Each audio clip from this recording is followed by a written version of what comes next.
কর্মচারী, মসজিদে মুসল্লি ইত্যাদি বিভিন্ন সময় আমাদের সুন্দর আখলাক মানুষের সামনে দেখাতে হবে।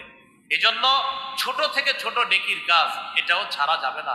আপনি একজনকে চা পান করাইতেছেন, এই চা পান করানোর সময় তার সামনে বসলেন, আর চা পান করানোর সময় আপনার চেহারাটা একটু হাস্যোজ্জ্বল রাখলেন, সুন্দর একটা অবয়ব আপনি প্রকাশ করলেন, আর বুঝাইলেন তাকে আপনি অনেক মহব্বত করতেছেন।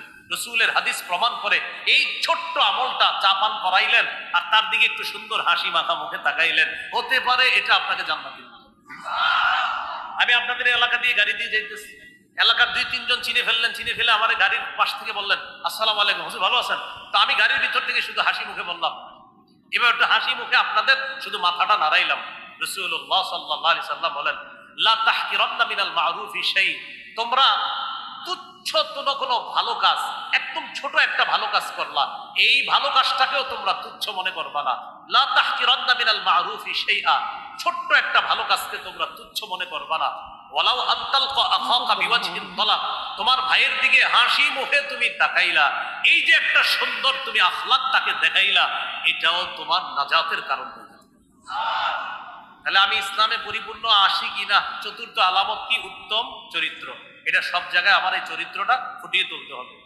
অনেক ভাই আছে বাহিরে আসলে বন্ধুদের সাথে